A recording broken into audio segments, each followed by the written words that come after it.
Bonjour, je suis Madame Rokhaya Kandi, directrice générale de IFAGE, qui est l'Institut interafricain de formation en assurance et en gestion des entreprises. Vous le savez, chaque année, il est tenu dans un pays africain, donc l'Assemblée générale de la FANAF. Cette année, c'est la 46e Assemblée générale de la FANAF en présentiel et en ligne. Et le Sénégal a l'honneur d'accueillir cette grande rencontre du secteur financier, en l'occurrence celle de l'assurance. Aujourd'hui, IFAGE est présent donc, en tant qu'institut de formation spécialisé en assurance et en actuariat pour donc, renforcer le rôle prépondérant qu'a la formation donc en assurance et en actuariat dans le développement du secteur financier. Aujourd'hui, c'est vrai que le taux de pénétration de l'assurance est donc inférieur à 2%. Donc c'est la raison pour laquelle aujourd'hui la formation occupe une place, comme j'ai dit tout à l'heure, très importante dans le développement du secteur. Il y a des renforcements de capacités qui sont effectués chaque année donc, pour les RH des entreprises d'assurance. Et le taux d'insertion professionnelle, par exemple, cette année à notre niveau est de 95% en licence et en master. La pandémie 19, c'est vrai, a été aujourd'hui quand même un élément perturbateur quant à l'économie nationale et internationale. Mais grâce à des plans de résilience adoptés au niveau des compagnies d'assurance, donc certaines entreprises ont quand même réduit l'impact de la pandémie au niveau de leur chiffre d'affaires.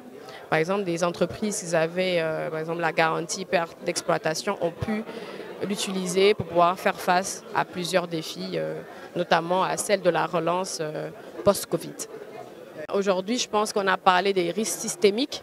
Ce n'est pas anodin. Donc, on a aussi parlé aujourd'hui de la gestion des risques. Et qui dit gestion des risques, vous parle de gestion des risques justement sanitaires, catastrophiques. Ce risque-là, comme on l'a dit, le risque zéro n'existe pas. Ce risque-là n'était pas calculé. Et je pense qu'aujourd'hui, les assureurs et le gouvernement en a pris conscience parce qu'ils savent que ce risque-là peut se reproduire à n'importe quel moment.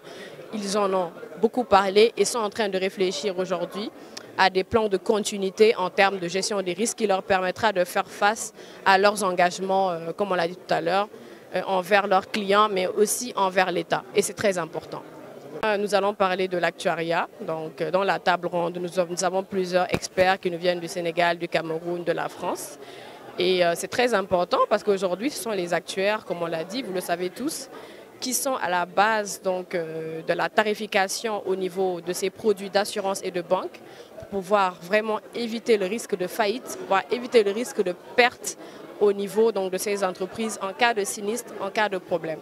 Donc la place de l'actuariat est importante et primordiale au sein d'une compagnie d'assurance, au sein d'une banque et de toute entreprise de prévoyance et de CSS. Donc aujourd'hui, je pense que c'est très important que IFAGE ait pensé à cette formation. Et je pense qu'aujourd'hui, l'État du Sénégal même est en train de réfléchir à cette thématique-là liée à la gestion des risques, liée aux problématiques stochastiques et actuarielles. Merci.